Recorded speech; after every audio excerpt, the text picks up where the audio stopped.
Hello guys, welcome back to my blog. तो आज जैसे सब आप सबको पता होगा कि हमारे बिहार में होता है हरितालिका तीज। तो आप सबको हरितालिका तीज की बहुत बहुत शुभकामनाएं। तो मैं सुबह का पूजा करके रेडी होके आ गई हूँ ऑफिस। तो ऑफिस से आज मैं जल्दी निकल जाऊंगी क्योंकि शाम की पूजा की तैयारी करनी है। तो मेरे ब्लॉग में बने रहिए। गाइस मैं घर पे आ गई थी जल्दी और आके रेडी हो गई हूँ। मैं बस पूजा की तैयारी में लग गई हूँ। तो मैं आपको दिखाती हूँ पूजा का सारा कुछ कैसे कैसे स्टेप बाय स्टेप। वैसे मेरा पहले ब्लॉग था जिसमें मैंने अच्छे से एक्सप्लेन किया था। इसमें मैं थोड़ा बहुत आपको बता दूँगी क्या क्या कर रही हूँ। तो इसी के साथ मैंने पूजा स्टार्ट कर दिया है।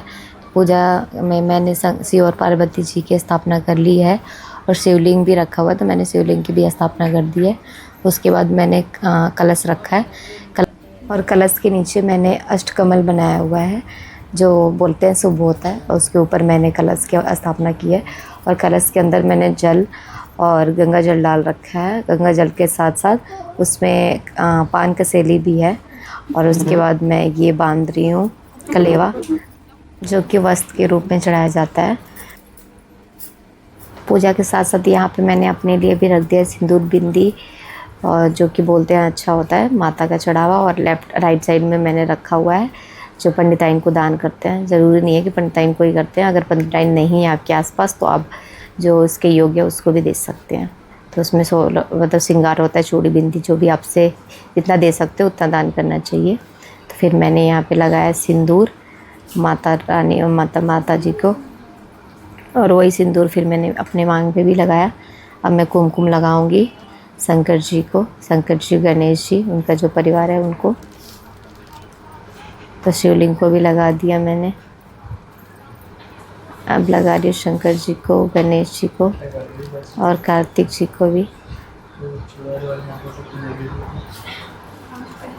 और मैंने सिंदूरा भी रखा हुआ है। तो सिंदूरा बहुत शुभ माना जाता है कि माता के साथ सिंदूरा रखते हैं ताकि हमारा सुहाग हमेशा सलामत रहे। और मैंने उसी के साथ फूल वगैरह चढ़ाया। तो रेड और येलो फूल मेन होता है, रेड माता को बहुत पसंद है, तो इसलिए रेड फूल रखा हुआ था। ये फूल मैं मम्मी ने सुबह ही मेरे लिए रखा हुआ था तोड़ के ही, क्योंकि मैं तो ऑफिस चली गई थी तो उन्होंने सब तैयारी की थी। तो ये बेलपत्र चढ़ाया, शंकर जी का होता है बेलपत्र धतूरा, तो बेलपत्र ही चढ़ाया मैंने, धतूरा मिला नहीं था हमें। तो मैंने बेलपत्र चढ़ा दिया। बेलपत्र वगैरह सुबह में मम्मी ने तोड़ के रखा हुआ था, क्योंकि मैं तो ऑफिस चली गई थी तो सारी तैयारी मम्मी ने कर दिया था। तो फूल बेलपत्र सब चढ़ा दिया। अलग ही सुकून मिलता है पूजा करने में ना। मेरे हस्बैंड तो मना कर देते फास्ट मत रखो, तुम्हारी तबीयत ठीक नहीं है तो, बट मुझे था कि नहीं करना है, देखेंगे अगर माता का कृपा होगा तो पक्का ही कर लेंगे। तो कर लिया।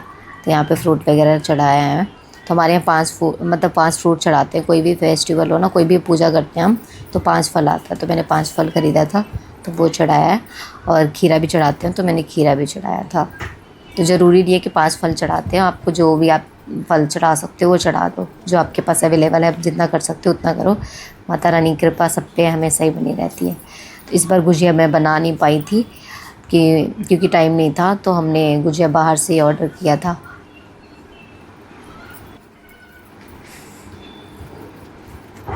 तो अब मैं धूप अगरबत्ती जलाऊंगी।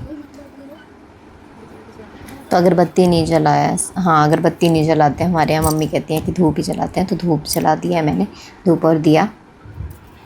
और कथा इसका मेन होता है। तो जिनके यहाँ पंडित जी आते हैं वो तो कथा खुद ही करते होंगे, लेकिन हमारे यहाँ पंडित जी नहीं आते तो मेरे हस्बैंड ही कथा करते हैं।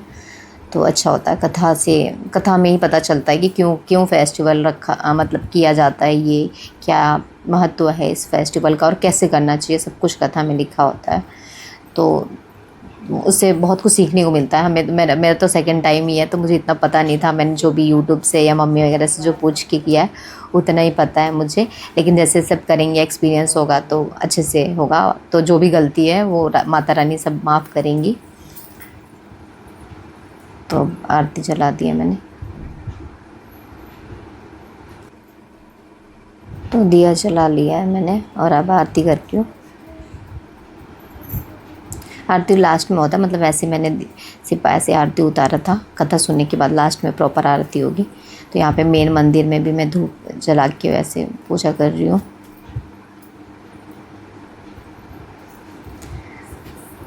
वो हमारे पापा जी हैं, तो पापा जी का भी ऐसे ही हम धूप अगरबत्ती करते हैं, क्योंकि कहते हैं जो नहीं होते वो भी हमारे पूर्वज हो जाते हैं, वो हमारी रक्षा करते, प्रोटेक्ट करते, वो हमारे साथ हमेशा होते हैं, तो उनको भी हमेशा पूजा करना चाहिए हमें।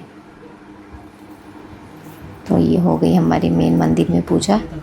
अब इसी के साथ मेरे पति देव जी हैं, वो कथा कर रहे हैं और मैं सुन रही हूँ, तो अच्छा लगता है। देखिए मेरी मम्मी भी सुन रही है, ताशी भी सुन रही है, तो सब बहुत ध्यान से सुनते हैं। तो मेन जो पार्ट है वो कथा ही है, कथा से ही सब कुछ आपको समझ आएगा कैसे है, क्या गलत कर रहे हैं। तो कथा हो गया, अब हम कर रहे हैं आरती। तो आरती भी मैं और मेरे हस्बैंड साथ में कर रहे हैं। तो मुझे बहुत अच्छा लगता है कि मेरे हस्बैंड हमेशा, जब भी मैं करवा चौथ करूँ या तीज करूँ, हमेशा मेरे साथ बैठते हैं पूजा में और आरती करवाते हैं, या कथा रहता तो कथा करते हैं। तो ये भगवान करे हमारी जोड़ी ऐसी सलामत रहे हमेशा। पूजा समाप्त होने के बाद मैंने कर लिया है चेंज। तो अगर मेरा वीडियो पसंद आया तो मेरे वीडियो को लाइक करें, शेयर करें, चैनल को सब्सक्राइब करें। Thank you, bye bye and happy Teej. हर हर महादेव।